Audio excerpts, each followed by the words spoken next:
Awesome. Okay. So, take two, Lou. Welcome to How Do We Manage Uncertainty in Uncertain Times? Classic example. Yeah. I know. So to those who didn't get it before, I want to introduce my dear friend Louise Buck, who is a clinical psychologist. She is an ANZICA approved fertility counsellor. She's also registered with the Reproductive Technology Council of Western Australia, who kind of oversees our industry here in WA. And we are here to talk about the current uncertainty and stress that is associated. The impact. The impact of what's actually going on in the world right now. So we all know that COVID-19 is a huge medical crisis. Unprecedented is the word that I keep hearing. But we also recognise that there is a lot of psychosocial stress and uncertainty that is going on in the world. And I'll be the first to say that it's affected me as it has as many people around me and patients as well. You know, there's so much uncertainty around economy, around where our finances are coming from, our children's futures, our own personal health futures, or that of our parents, for example. And so Louise and I really wanted to talk to this today, not only with regards to the world bigger picture, but also how this is impacting the couples in our community, those who are trying to conceive. So Louis, I'm just going to hand over to you. Let's talk about this from a big world psychological perspective to start with. Yes. So Tamara, I think we were talking about this before, and what I thought would hopefully be helpful for everyone out there today is to start from a really larger context. And as a global community, collectively, we are all experiencing psychological distress, anxiety, grief, loss, and even trauma, okay? And I think that it's really important to use the right language and understand and make meaning from what is happening for all of us right now, okay? So, you know, in my career as a psych, and Tamara and I were talking about this earlier, is that I've never been in a position therapeutically where I have been experiencing exactly what my patients are experiencing at the exact same time, okay? I'm the same, Louise, as a practitioner. I know. Every little aspect of our lives right now are draining, tiring. We can't do our shopping easily. Every single thing that we're doing in our lives at the moment takes more energy. So we are experiencing a mental load, a cognitive load that is extraordinarily outside our normal experience, okay? We're also experiencing an emotional load as well. So at that level, this is what everyone is experiencing. Now, and I think it's really important that we all start to look at this as a collective loss, okay? Understanding that we are all experiencing losses. You know, we can't hug many of the people in our lives at the moment. We can't shake hands. We can't, everything we do is more difficult, okay? And that makes us tired up. So if any of you or all of you out there like me are feeling really drained at the moment, even though we feel like we're not doing anything, because we can't go anywhere or do anything, you're feeling really drained and tired. It's because of this mental and emotional load. Everything that we do in our everyday lives now is more, okay? So that's the first bit. You know, we are experiencing losses at every single level, okay? Things that you guys didn't even realise, we all took for granted, are now being taken away. Our civil liberty, our freedom of movement is being affected, okay? So that's huge. So that's at a global level.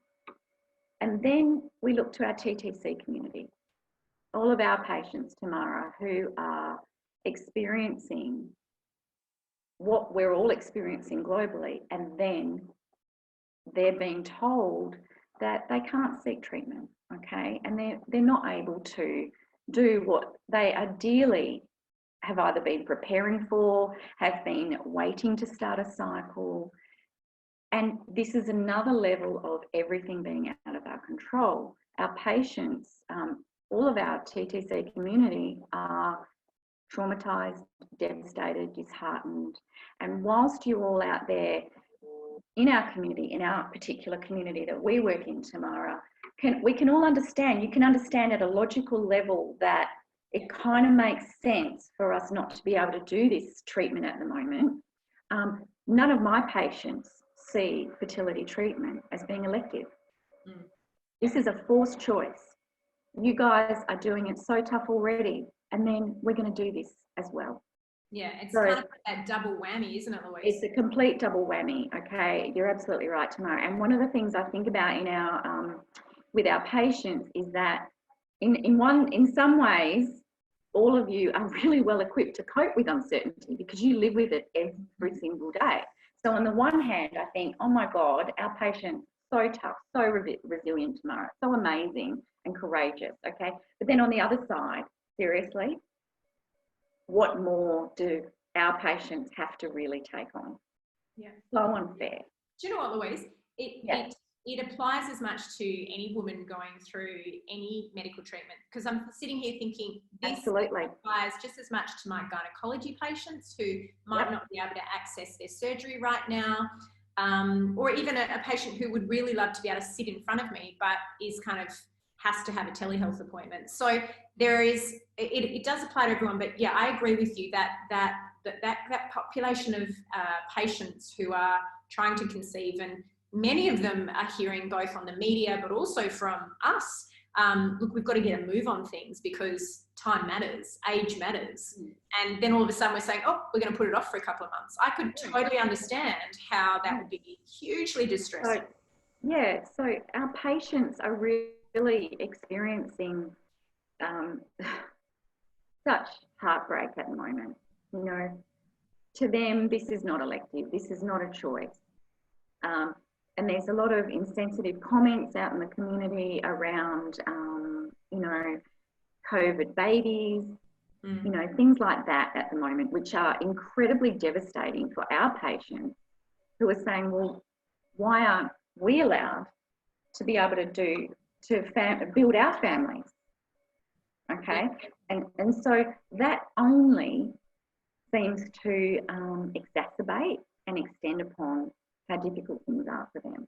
So, Luke, do you think, just on that, do you think that there is a great internal battle for a lot of couples, particularly women who, you know, I'm having the majority of the conversations with the women, but the couple, you know, the man can experience this as well. But do you think that there's a great internal battle between I know logically, I understand, Dr. Hunt saying to me, at the end of the day, a couple of months won't make a difference to my outcome.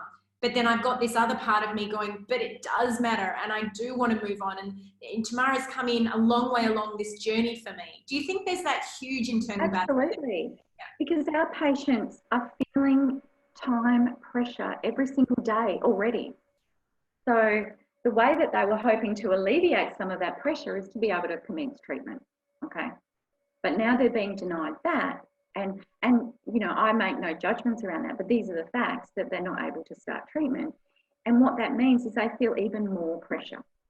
They feel like time is even more difficult, because for some of our patients, you know, they don't, whether they do or not, they don't feel like they have 6 months. They don't feel like they have that time. And our patients also know that nothing in fertility treatment is quick.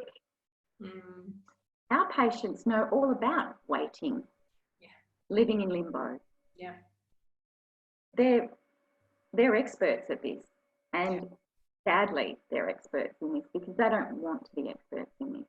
So Lou, let's talk a little bit more about this collective and with our TTC community, this feeling of grief and loss. Can you describe that a bit more? Yeah, look, I think one of the things that I think is really important at the moment is for all of our patients to be understanding that we are experiencing loss, and we all are, and you are experiencing that even more, okay? And particularly the loss, we're experiencing lots of little losses of control over our own autonomy. And I think it's a devastating time for our patients. They're disheartened. They're feeling like everything's been taken out of their hands, and, you know, what can we do about this? And I think when we experience grief and loss, it also goes right to the core of our sense of self, who we are. How do we make sense of what is happening right now? Is that sort of what Yeah, I think, you know, it's important to acknowledge there are those stages of grief and loss. And yeah, this is... yeah, I mean, I think, yeah, look, I think, yeah, the Kubler-Ross stages of grief and loss certainly are important and valid. And I think people don't really go through grief and loss in specific stages. It's very much, I mean, we sort of look at things, I think, in a combination of our patients will experience, you know, anger, resentment, jealousy, envy. They'll also experience times of really, really deep sadness and hopelessness. Then what I guess sometimes we can assist our patients to move to some level of acceptance of what's happening. But I think that's tricky because people, you know, vacillate between these times, you know. But I think one of the things is that if you're all out there feeling really, really drained and tired and emotional at the moment, it's valid, it's understandable, okay? And I kind of would like you to all understand that this is actually part of this process. There's, you know, do you know what I mean, Tamara? Like, I think it's really important we find the right language, because a lot of our patients are coming in to see me psychologically and going, I just can't understand why I'm feeling like this. And I'm like, well, this is why you're feeling like this. And it's completely understandable. It's completely valid in this context because you are getting the double whammy. Yeah. I really like our patients to try, you know, I don't know about you, Tamara, but all of the beautiful people I see are usually being really, really hard on themselves. Yeah, yeah. Really, really judging themselves harshly, okay? Yeah. And that comes to that core around the sense of self. Yeah. Which already our patients in infertility are struggling with.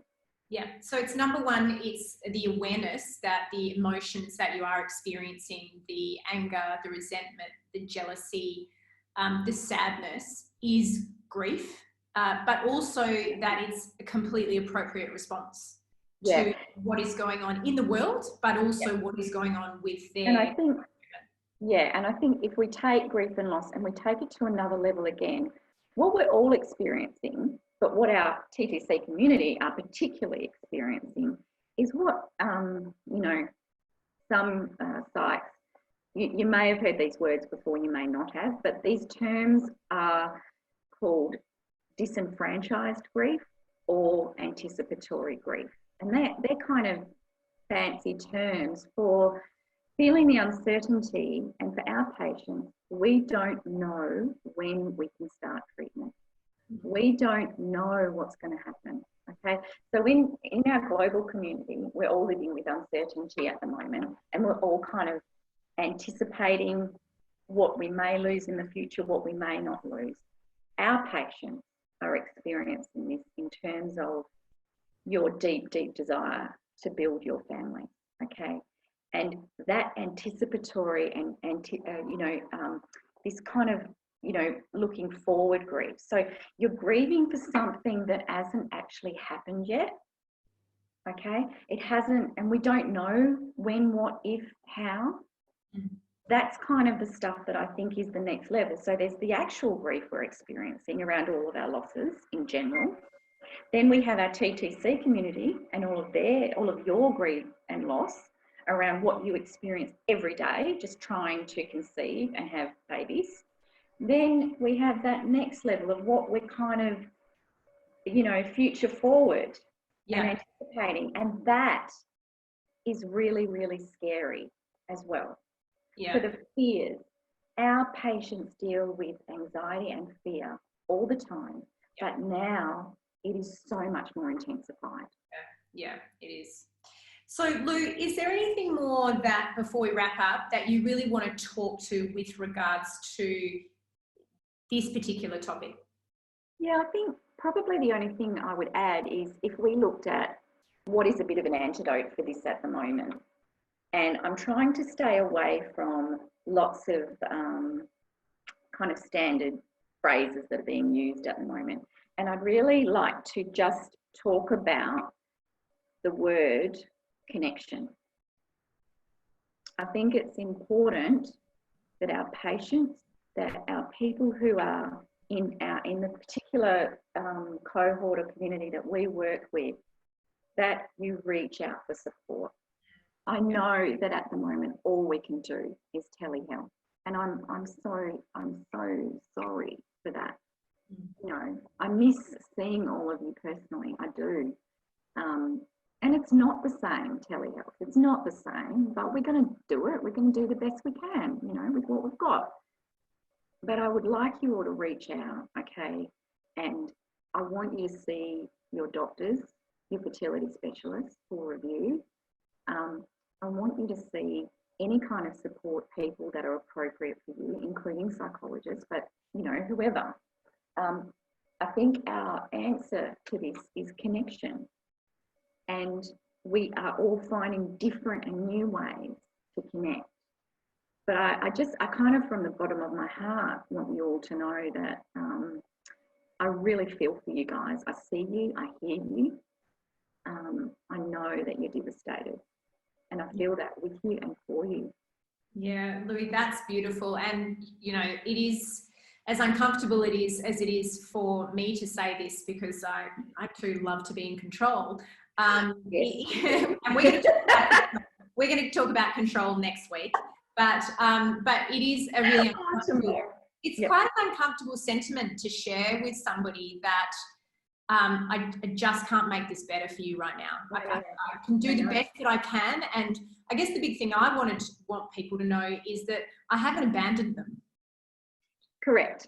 So, you know that we're not abandoning you. And so therefore, you know, the power is in your hand to connect. And I love that, Lou, that you would encourage.